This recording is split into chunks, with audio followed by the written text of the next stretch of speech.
Hello everyone, welcome back to Priyanka NET classes. So basically आज के इस लेक्चर में हम लोग एनडीए यूजीसी नेट जेआरएफ के पेपर 2 कॉमर्स की 1000 रिवाइज सीरीज को कंटिन्यू करने वाले हैं। ये सीरीज में मैं आपके साथ जो प्रीवियस ईयर क्वेश्चन डिस्कस कर रही हूँ वो 2020 से लेके 2023 तक के सारे जो प्रीवियस ईयर क्वेश्चंस है वो डिस्कस कर रही हूँ। टोटल 1000 क्वेश्चंस है, तो 1000 के 1000 इस सीरीज में कवर अप हो जाएंगे। ठीक है, एंड ये इसका पार्ट नंबर 26 है। चलिए स्टार्ट करते हैं। सो आज का हमारा फर्स्ट क्वेश्चन और एक्चुअल में हमारा 126 क्वेश्चन। अब आप में से कोई पूछ सकता है मैम फर्स्ट 125 क्वेश्चंस कहाँ पे गए?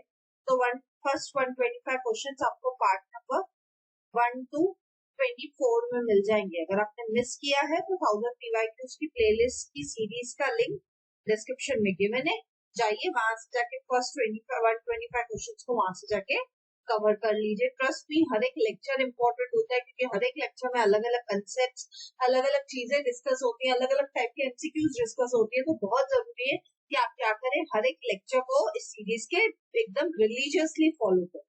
ठीक है, चलिए स्टार्ट करते हैं। Which of the following narrative describe the Fisher Irving effect. अब यहाँ पे आपसे क्वेश्चन किससे पूछा गया? फिशर इरविंग इफेक्ट से क्वेश्चन पूछा गया। अब ये क्वेश्चन को सॉल्व करने के लिए बहुत जरूरी है कि आपको पता होना चाहिए फिशर इरविंग इफेक्ट है क्या, है ना। जब तक आपको ये नहीं पता होगा तब तक तो ऐसे टाइप के क्वेश्चन सॉल्व करना पॉसिबल ही नहीं है। और ये क्वेश्चन कहाँ से आया हुआ है?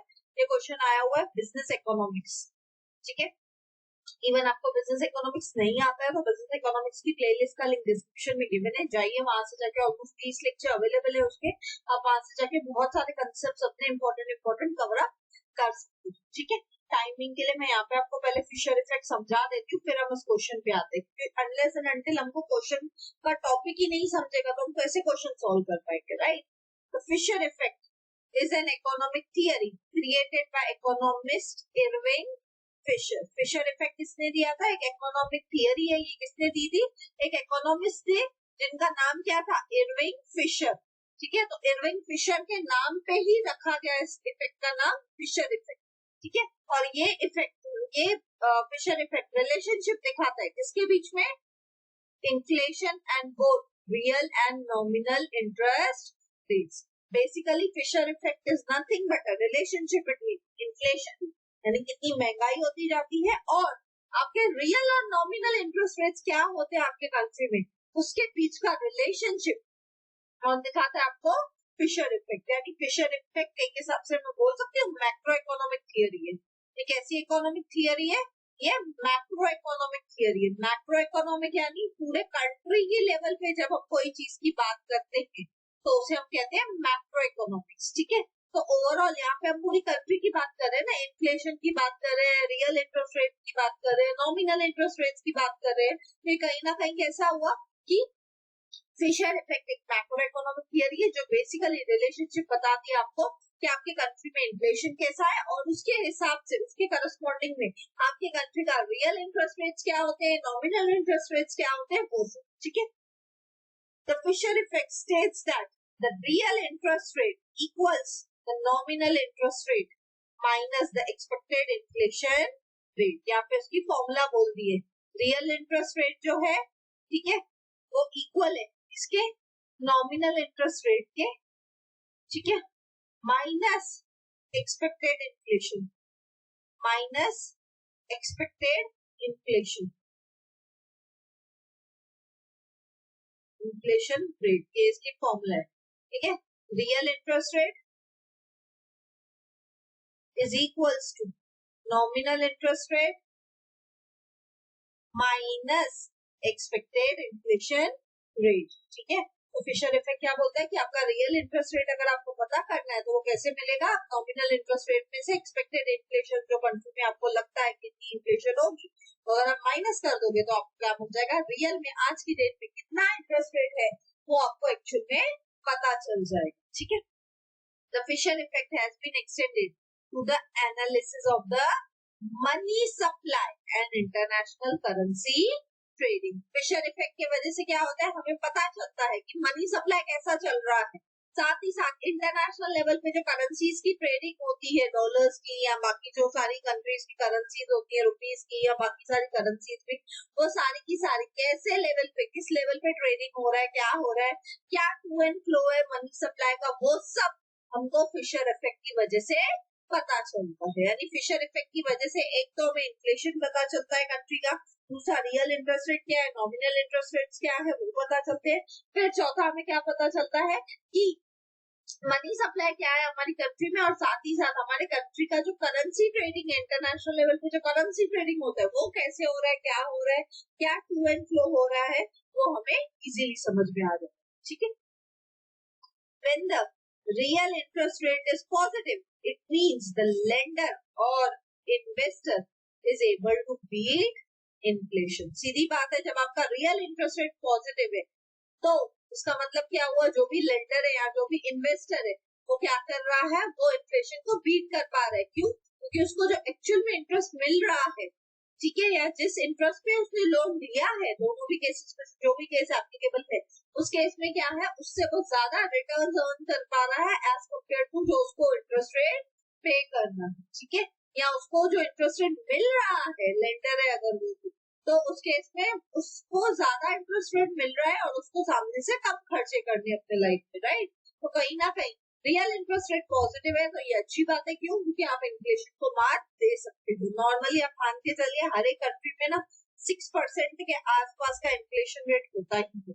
ऑलमोस्ट 6% के आसपास अगर आपके कंट्री का इन्फ्लेशन रेट है तो वो एक हेल्दी साइन माना जाता है, मोर और लेस। ठीक है, when the real interest rate is negative, अब अगर ये नेगेटिव हो गया तो सीधी बात है इसका उल्टा हो जाएगा, यानी जो रेट चार्ज किया गया है लोन पे या जो सेविंग अकाउंट पे किया जा रहा है वो नॉट बीटिंग इन्फ्लेशन। सोच के देखिए, अगर रियल इंटरेस्ट रेट क्या है, पॉजिटिव है, रियल इंटरेस्ट रेट क्या है, पॉजिटिव है, तो क्या होगा, आप इन्फ्लेशन को बीट कर सकते हो। आपके लिए इन्फ्लेशन मायने ही नहीं रखेगा उतना। क्यों? क्योंकि आप इन्फ्लेशन को बीट कर सकते हो, है ना। और वही अगर ये नेगेटिव हो गया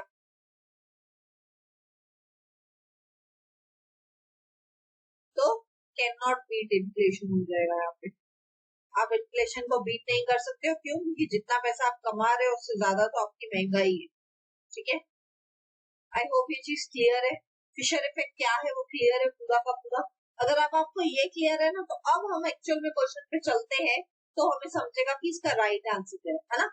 देखते हैं, which of the following narratives describe Fisher-Irving effect? देखते हैं, nominal interest rate is equal to the real interest rate plus an expected rate of inflation। ये वही बात होगी जो हमने इधर पढ़ी थी। हमने क्या पढ़ा था, real interest rate is equal to nominal interest rate minus expected inflation rate, right? हमने ऐसा पढ़ा था ना। इन्होंने उसी फॉर्मूला को क्या किया, सिर्फ घुमा दिए। हमने क्या पढ़ा था, real is equals to nominal minus inflation, है ना। हमने ये पढ़ा था, राइट। ये लोग क्या बोल रहे हैं, नॉमिनल इंटरेस्ट रेट, ये लोग बोल रहे हैं nominal interest rate is equal to real interest rate plus inflation. Actual formula क्या है, एक्चुअल फॉर्मूला ये है, और ये लोग क्या बोल रहे हैं, ये लोग बोल रहे हैं nominal is equals to real plus inflation. यानी ये इन्फ्लेशन माइनस में था, वो साइड चला जाएगा तो प्लस में हो जाएगा। तो प्लस में क्या हो जाएगा, real interest rate plus inflation. Nominal तो बेचारा अकेला रह जाएगा। ये स्टेटमेंट घुमा के बोला है, लेकिन ये स्टेटमेंट राइट है। यानी फर्स्ट स्टेटमेंट तो राइट है। अगर फर्स्ट स्टेटमेंट राइट है तो ऑटोमेटिकली सी ऑप्शन भी आपका कट हो गया, डी ऑप्शन भी कट। ठीक है, पेपर में कई बार ऐसा होता है कि जो एक्चुअल फॉर्मूला होती है ना, उसकी ऊट पटाख घुमा के उसकी फॉर्मूला दे देते हैं। तो आपका काम है कि आप याद रखें आपके एक्चुअल फॉर्मूला क्या है, और वो आप पेपर में, आपको वहाँ पे क्वेश्चन पेपर के टाइम पे ना, पेपर एक मिलेगा रफ पेपर, वहाँ पे आप अपनी एक्चुअल फॉर्मूला लिख लेना और फिर देखना कि क्वेश्चन में क्या बोल रहा है, और उसको आगे पीछे करके देखना क्वेश्चन के हिसाब से। अगर वो पॉसिबल हो रहा है मतलब वो स्टेटमेंट राइट है, नहीं हो रहा है मतलब वो स्टेटमेंट रॉन्ग। ठीक है, सेकेंड स्टेटमेंट देखते हैं, real interest rate is equal to nominal interest rate minus expected rate of inflation. अब यहाँ पे बराबर फर्स्ट वाली फॉर्मूला बोली थी जो एक्चुअल हमारी फॉर्मूला है, यानी सेकंड स्टेटमेंट भी राइट है, यानी ये दोनों स्टेटमेंट तो राइट है। अब मुझे क्या चेक करना है सिर्फ कि थर्ड स्टेटमेंट राइट है कि, है ना? क्यों सिर्फ थर्ड क्यों चेक करनी है? क्योंकि फोर्थ तो ऑटोमेटिक है, ये तो नहीं होगा। क्यों नहीं होगा? क्योंकि यहाँ पे ऑप्शन क्या है, 1 3 है, 1 2 है, तो मेरे को पता है 1 और 2 तो है ही है, फर्स्ट और सेकंड स्टेटमेंट तो राइट है ही है। सिर्फ मुझे अब क्या चेक करना है, थर्ड स्टेटमेंट राइट है भी कि नहीं। Exchange rate differential between two currencies is explained bye interest rate differential. क्या बोलते हैं? दो कंट्रीज के बीच का जो एक्सचेंज रेट है, दो करेंसीज के बीच का जो एक्सचेंज रेट है, वो किससे डिसाइड होता है? इंटरेस्ट इन्फ्लेशन रेट से। तो ये भी स्टेटमेंट राइट है ना? हमने पढ़ा था ना कि इरविंग इफेक्ट से हमें क्या पता चलता है, फिशर इरविंग इफेक्ट से, कि जो आपका कंट्री क्या रहता है, इंटरनेशनल ट्रेडिंग जो होती है करेंसीज की, वो हमें पता चलती है। साथ ही साथ आपका इंटरेस्ट टू इन्फ्लेशन रेट क्या है कंट्री का, वो भी आपको पता चलता है ना? रियल इंटरेस्ट रेट क्या है, नॉमिनल इंटरेस्ट क्या है, ये सब तो हमने पढ़ा था फिशर इरविंग इफेक्ट के पीछे, है ना? यानी ये थर्ड स्टेटमेंट भी राइट है, यानी फर्स्ट सेकंड थर्ड तीनों स्टेटमेंट राइट है, तो ऑटोमेटिकली हमारा राइट आंसर क्या हो जाएगा? Option number A. ठीक है, तो हमारा राइट आंसर क्या है? Option number. आई होप ये क्वेश्चन क्लियर है। फिशर इरविंग इफेक्ट क्या है मैंने बहुत डिटेल में अच्छे से समझाने की कोशिश की है आपको। ठीक है, चलिए आगे बढ़ते हैं नेक्स्ट क्वेश्चन की तरफ। 127th question, meaning of an unpaid seller. अब अनपेड सेलर का मीनिंग क्या होता है? ये क्वेश्चन पता है कहाँ से है? ये क्वेश्चन आया आपका बिजनेस लॉ से। ठीक है, बिजनेस लॉ से ना बहुत कम क्वेश्चन पूछे जाते हैं पेपर में, 5 से 6 क्वेश्चन ही आते हैं पूरे यूनिट से, और बहुत ही बेसिक, बहुत ही इजी लेवल के कॉमन सेंस वाले क्वेश्चन पूछे जाते हैं बिजनेस लॉ से। ज्यादा हाई फाई, ज्यादा डिटेल में अभी तक तो 2023 तक तो नहीं पूछे गए। ठीक है, अनपेड सेलर कौन होता है? The person who has not paid the price. नहीं भाई, अनपेड है, वो सेलर है लेकिन उसको पे नहीं किया गया है ना? The person who has sold the goods, seller है तो गुड्स को बेचेगा, ठीक है, एंड रिसीव्ड द प्राइस। क्या बोल रहा है? पर्सन ने कुछ बेच दिए और उसको प्राइस भी मिल गया। अरे भाई, प्राइस नहीं मिला है, अनपेड बोला है उसने, तो ये भी घट गया। The person who has sold the goods, ये तो बात ठीक है कि वो सेलर है तो गुड्स को बेचेगा, and has not yet received the price. इसका राइट आंसर क्या हो जाएगा? Option number C. इसका राइट आंसर क्या है? Option number C. Unpaid seller क्या होता है? अनपेड सेलर वो पर्सन होता है जिसने गुड्स को सेल कर दिए हैं लेकिन अभी तक उसको अपने गुड्स का क्या नहीं मिला है, उसको अपने गुड्स का ड्यू नहीं मिला है, उसको जो पैसे मिलने चाहिए था अभी तक उसको वो पैसे नहीं मिले। ठीक है, आई होप ये क्वेश्चन क्लियर है। बहुत ही इजी क्वेश्चन था, अगर आपको बिजनेस लॉ नहीं भी आता हो तो भी आप इस क्वेश्चन को सॉल्व कर सकते हो, है ना? चलिए बढ़ते अगले क्वेश्चन की तरफ। 128th question, which of the following retail analytic applications involve the use of search techniques to gain insights into consumer buying behavior pattern? क्या बोलता है? इनमें से कौन सी ऐसी सर्च टेक्निक, अभी पहले तो हमें क्या फाइंड आउट करनी पड़ेगी, इनमें से कौन सी सर्च टेक्निक।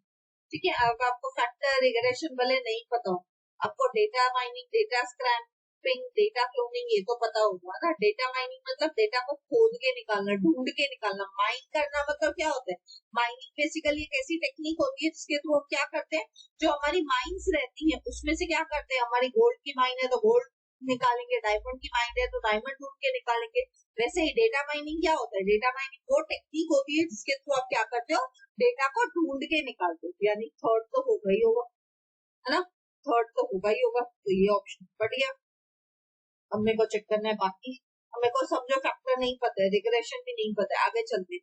डेटा स्क्रैपिंग पता है? स्क्रैप करना मतलब फेंक देना, जो अनवांटेड डेटा है उसको फेंक देना। अब जो अनवांटेड डेटा है उसको फेंकने को सर्च टेक्निक में तो आता नहीं है, यानी फोर्थ भी कट जाएगा, है ना? फोर्थ तो आंसर हो ही नहीं सकता, तो हटा दो। फोर्थ कहाँ पे? फोर्थ यहाँ पे हट गया, है ना? अब मेरे को सिर्फ क्या चेक करना है, मेरे को एक्चुअल में अब कितने ऑप्शन बचे देखो, बी और डी बच गया। बी और डी में देखो दोनों में 3 तो है ही, यानी डेटा माइनिंग तो आंसर में है ही है। अब सिर्फ मुझे क्या चेक करना है कि सिर्फ ये डेटा माइनिंग ही आंसर है कि सेकेंड वाला भी आंसर है, रिग्रेशन एनालिसिस भी आंसर है। तो रिग्रेशन एनालिसिस कहीं से भी सर्च टेक्निक से रिलेटेड तो होता ही नहीं है ना, यानी ये भी कट जाएगा। यानी ऑटोमेटिकली इसका राइट आंसर क्या हो गया? Option number. देखिए, जो क्वेश्चन का शायद मेरे को सब ऑप्शंस नहीं भी पता थे ना, तो भी मैंने उसको सॉल्व कर दिया ना, डेटा क्लोनिंग मतलब डेटा को कॉपी करना होता है। फैक्टर एनालिसिस मतलब दो फैक्टर्स के बीच की बात होती है, नंबर ऑफ फैक्टर्स के बीच की बात होती है। तो ये भी नहीं हो सकता था, ये भी नहीं हो सकता था ना। ऐसे करके आप इस क्वेश्चन को सॉल्व कर सकते थे सिर्फ और सिर्फ ऑप्शंस के थ्रू। ठीक है, तो इसका राइट आंसर क्या है? Option number D 3 only. सिर्फ डेटा माइनिंग ऐसी टेक्निक है, ऐसी सर्च टेक्निक है, यहाँ पे कीवर्ड ही क्या था? सर्च टेक्निक, जिसके वजह से मैं इस क्वेश्चन को सॉल्व कर पाई, है ना। डेटा माइनिंग ही इकलौती ऐसी सर्च टेक्निक है जिसके थ्रू आप क्या कर सकते हो? ज्यादा से ज्यादा कंज्यूमर के बाइंग बिहेवियर पैटर्न के बारे में पता कर सकते हो। ठीक है, कई बार ऐसा होता है ना, आपको पेपर में ऐसे टर्म्स दिखे ना जो आपको नहीं पता हो ज्यादा है, आपको नहीं आते हो, तो वहां पे हमेशा आप क्या करो? ऑप्शंस को यूज करो। जितना ज्यादा आप ऑप्शंस को यूज करोगे उतना ही ज्यादा आप इजीली क्या कर पाओगे? आप उस क्वेश्चन को सॉल्व कर पाओगे। ठीक है, आई होप ये क्वेश्चन क्लियर है। बढ़ते अगले क्वेश्चन की तरफ। 129th question, sequence of following activities in the process of standard costing. अब इसको मुझे क्या करना है? सीक्वेंस में अरेंज करना। Establishing the standard cost, measurement of actual cost, identifying variance. अब मेरे को ये तो दिख रहा है ऑप्शन से, सबसे पहले तो फर्स्ट ही आएगा। सबसे पहले तो स्टैंडर्ड कॉस्ट ही एस्टैब्लिश करते हैं, है ना। क्यों? क्योंकि यहाँ पे देखो सब में पहले 1 है और सब में पहले 2, यानी सेकंड स्टेटमेंट भी उसके बाद आएगा। मेजरिंग ऑफ एक्चुअल कॉस्ट, सबसे पहला चीज हम क्या करते हैं? स्टैंडर्ड कॉस्ट को एस्टैब्लिश करते हैं। सेकंड चीज हम क्या करते हैं? हम एक्चुअल कॉस्ट को एस्टैब्लिश करते हैं। अब हमने ये कर लिया, स्टैंडर्ड कॉस्ट को एस्टैब्लिश कर लिया, एक्चुअल कॉस्ट को मेजर कर लिया। थर्ड चीज हम क्या करेंगे? वेरिएंस करेंगे, प्रॉफिट सेंटर्स देखेंगे कि एक्चुअल कॉस्ट और स्टैंडर्ड कॉस्ट को कंपेयर करेंगे। तो सीधी बात है, थर्ड स्टेप क्या होगा? फर्स्ट स्टेप में हमने स्टैंडर्ड कॉस्ट देख लिया, सेकंड स्टेप में हमने एक्चुअल कॉस्ट देख लिया, अब इन दोनों को कंपेयर भी तो करना पड़ेगा। यानी थर्ड स्टेप क्या होगा? फिफ्थ वाला। तो थर्ड स्टेप में फिफ्थ कहाँ पे है? यहाँ पे। तो बी ऑप्शन कट गया, डी भी कट गया, है ना। ये तीनों में यहाँ पे फिफ्थ है। अब सिर्फ मुझे क्या चेक करना है? नेक्स्ट स्टेप क्या होगा? Identifying variance and causes of variance की disposing the variance to cost and profit centre. सीधी बात है, पहले आप क्या करते हो? वेरिएंस को फाइंड करोगे, उसके कॉजेस को फाइंड करोगे, फिर ही तो उसको डिस्पोज ऑफ करोगे अकॉर्डिंग टू द कॉस्ट। यानी फोर्थ क्या होगा? फोर्थ वाला हमारा थर्ड होगा। फोर्थ वाला थर्ड कहाँ पे? ऑप्शन नंबर ए में। हमारा राइट आंसर क्या हो जाएगा? Option number A. ठीक है, हमारा राइट आंसर क्या है? Option number A. कैसे? सबसे पहले आप क्या करते हो? स्टैंडर्ड कॉस्ट को एस्टैब्लिश करते हो। सेकेंड चीज आप क्या करते हो? एक्चुअल कॉस्ट को मेजर करते हो। थर्ड चीज आप क्या करते हो? स्टैंडर्ड और एक्चुअल कॉस्ट को कंपेयर करते हो। फिर फोर्थ चीज आप क्या करते हो? वेरिएंस फाइंड आउट करते हो और उस वेरिएंस के, उस डिफरेंस के रीजंस क्या है वो फाइंड आउट करते हो। एंड लास्ट एंड फाइनल चीज क्या होती है? आप variance to cost and profit centres को एस्टैब्लिश करते हो। ठीक है, तो ये इसका सही सीक्वेंस। अब ये सीक्वेंस आप अपने कॉमन सेंस लॉजिक से सॉल्व कर सकते थे, नहीं तो जहाँ पे आपको कुछ नहीं समझता ना, वहां पे ऑप्शंस को यूज करके भी आप कुछ को सॉल्व कर सकते। ठीक है, क्योंकि हम बोलते हैं ना क्वेश्चन में ही आंसर होता है, तो कहीं ना आपको क्वेश्चन ही आपको आंसर बता देता है अगर आप ध्यान से एनालाइज करना अगर आपको आता है तो। इसलिए मैं बोलती हूँ ये एमसीक्यू सीरीज जो है, 1000 पीवाईक्यू सीरीज जो है, ये बहुत इंपॉर्टेंट है कि इस सीरीज के वजह से ना आपको समझ में आएगा कि पेपर में जाके एमसीक्यूज को कैसे सॉल्व करना है। आपको टॉपिक समझ में आ जाएंगे, एमसीक्यूज कैसे सॉल्व करने हैं। ये सीरीज इसलिए इतनी इम्पोर्टेंट है, तो जरूर से सीरीज को पूरा देखिएगा, हर एक लेक्चर को एंड तक देखिएगा। ठीक है, बढ़ते हैं आज के हमारे लास्ट क्वेश्चन की तरफ। 130th question, A Limited has a share capital of 5000 equity shares of ₹100 each, having a market value of 150 per share। क्या बोलते हैं? एक कंपनी है, उसके 5000 इक्विटी शेयर्स है और 5000 इक्विटी शेयर में एक शेयर की प्राइस कितनी है? एक शेयर है 100 रुपीज फेस वैल्यू का, लेकिन उसकी मार्केट वैल्यू कितनी है? 150 पर शेयर। क्या बोलते हैं? 5000 इक्विटी शेयर्स है और उस शेयर की फेस वैल्यू क्या है? एक शेयर की फेस वैल्यू है 100 रुपीज। ये 100 रुपीज क्या है? Face value. ठीक है, और उस शेयर की मार्केट वैल्यू क्या है?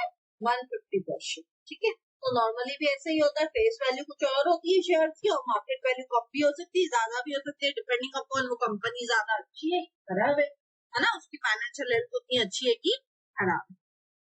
The company wants to raise additional funds of 1,20,000 and offers to the existing shareholders the right to apply for a new share at 120 for every 5 shares held.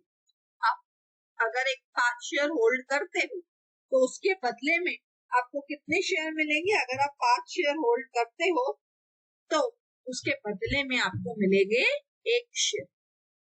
अगर आपके पास 5 share है तो उसके बदले में आपको कितना मिलेगा? 1 शेयर मिलेगा। यानी टोटल आपके कितने नंबर ऑफ शेयर हो जाएंगे? हर 5 शेयर के पीछे आपको 1 शेयर हो जाएगा। ऐसा इसका बोलना, ठीक है। और वो भी आपको कैसे दे रही है ये कंपनी? एग्जिस्टिंग शेयर होल्डर्स को दे रही है। एग्जिस्टिंग शेयर होल्डर्स क्या बोल रही है कि आपको राइट है, आपके पास हक है कि अगर आपके पास अगर 5 शेयर है, आप 5 शेयर हमारे कंपनी के होल्ड करते हो, तो उसके बदले में आपको एक एडिशनल शेयर देंगे। कितने प्राइस पे? 120 रुपीज पर शेयर के प्राइस। यानी इनडायरेक्टली ये क्वेश्चन किसके बारे में बता रहा है? राइट इशू के बारे में बता रहा है ना। राइट इशू क्या होता है? राइट इशू बेसिकली कंसेप्ट है जो बोलता है कि जब भी किसी कंपनी को एडिशनल पैसा रेज करना होता है मार्केट से इक्विटी शेयर्स के फॉर्म में, तो कंपनी क्या करती है? कंपनी न्यू शेयर होल्डर्स को ना ढूंढने की जगह पे कंपनी के पास ऑप्शन रहता है कि वो अपने एग्जिस्टिंग शेयर होल्डर्स को बोले कि भाई हम न्यू शेयर्स इश्यू कर रहे हैं, अगर आप इंटरेस्टेड हैं तो हम आपको मार्केट से कम भाव में वो शेयर्स बेचने के लिए रेडी हैं। अगर आप इंटरेस्टेड हैं तो आप उन शेयर्स को परचेज कर सकते हैं। सोच के देखो, इस शेयर की मार्केट प्राइस क्या थी? 150, लेकिन कंपनी कितने में ऑफर कर रही है? 120 में। क्यों? क्योंकि ऑलरेडी वो कंपनी की शेयर होल्डर्स है, तो उनको कुछ तो फायदा मिलना चाहिए ना, है ना। आई होप ये चीज क्लियर है, क्वेश्चन क्लियर है ना। अब इस क्वेश्चन को सॉल्व करते हैं। इसका राइट आंसर क्या है? इसका राइट आंसर है 5, लेकिन 5 कैसे आया वो हमें सॉल्व करना पड़ेगा, है ना। तो स्टार्ट करते हैं। सबसे पहले तो नंबर ऑफ राइट शेयर्स, कितने राइट शेयर्स आएंगे हमारे पास? 1, है ना। क्वेश्चन में बोला था ना कितने शेयर्स मिलेंगे? 1 शेयर मिलेगा, है ना। तो टोटल शेयर कितने हो जाएंगे हमारे पास? टोटल शेयर्स हो जाएंगे existing shares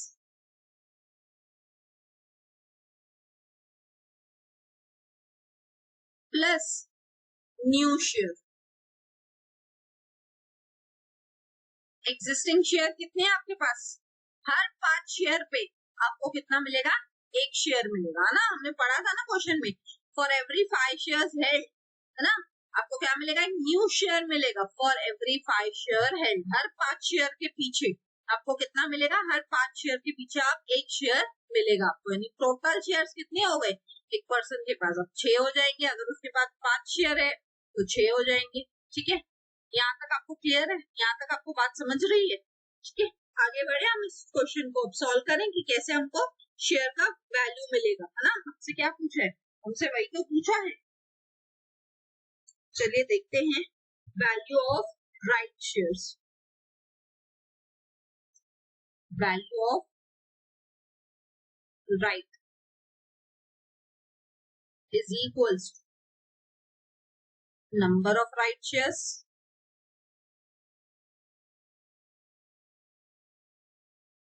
number of right shares divided by total shares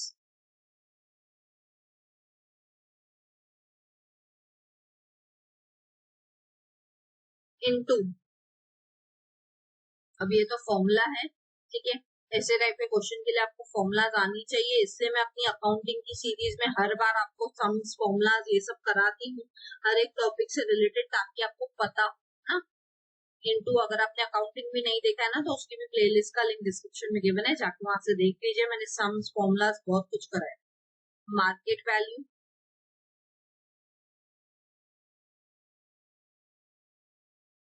minus issue price. अब ये तो फॉर्मूला है राइट शेयर की, आप रट के जाइए फॉर्मूला, पेपर में रट के जाएंगे तो उसका फायदा क्या होगा? आपको सब चीजें रेडीमेड दी होती है ना। नंबर ऑफ राइट शेयर्स कितने हैं? कितने राइट शेयर्स मिलने वाले हैं? 1, है ना। टोटल शेयर्स कितने हैं? 6, कैसे? एग्जिस्टिंग प्लस न्यू शेयर, है ना। इनटू मार्केट वैल्यू क्या है शेयर्स की? याद कीजिए क्वेश्चन में मार्केट वैल्यू कितनी दी हुई है? ये रही मार्केट वैल्यू 150 पर शेयर, है ना। मार्केट वैल्यू कितनी है? 150 पर शेयर माइनस इश्यू प्राइस कितने, आपको 150 के शेयर कितने में दे रही है कंपनी, 120 रुपीज में, 30 रुपीज डिस्काउंट पे दे रही है, क्यों, क्योंकि आप उसके एग्जिस्टिंग शेयर होल्डर्स हो, है ना। तो 1/6 इंटू 150 माइनस 120, 30, है ना। चलो बेसिक मैथमेटिक्स कर लो अपनी, 6 1 जा 6 5 जा 1 5 जा 5, है ना, यानी इसका राइट आंसर क्या हो जाएगा 5, ठीक है। इसलिए इसका राइट आंसर क्या है 5 रुपीज, ऑप्शन नंबर ए, ठीक है। आई होप ये क्वेश्चन क्लियर है, 5 रुपया कैसे आया आंसर वो क्लियर है। मैंने बहुत ही अच्छे से, शांति से और एकदम डिटेल में मैंने आपको सिंपलेस्ट वे में ना इस क्वेश्चन को सॉल्व करने का तरीका बताया है। इस क्वेश्चन को ना और भी एक तरीके से सॉल्व कर सकते हैं, बट ट्रस्ट मी मैं इसी तरीके से इस क्वेश्चन को सॉल्व करना पसंद करती हूँ, बिकॉज ये क्वेश्चन को सॉल्व करने का सबसे इजीएस्ट जो मेथड है ना वो इस फॉर्मूला के थ्रू है। अगर आपको ये फॉर्मूला याद है तो आपके लिए ये क्वेश्चन को सॉल्व कर पाना कोई बड़ी बात नहीं।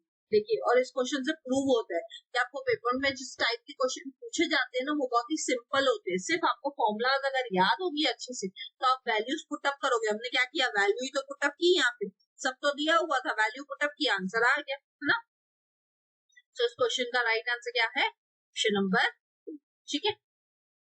सो thank you, see you all in the next lecture. अगर आपको लेक्चर अच्छा लगा सो प्लीज लाइक कीजिए, कमेंट करके मुझे जरूर बताइए, ज्यादा से ज्यादा लोगों के साथ शेयर कीजिए, बिकॉज ज्ञान बांटने से ही बढ़ता है। एंड सब्सक्राइब कीजिए अगर आप न्यू।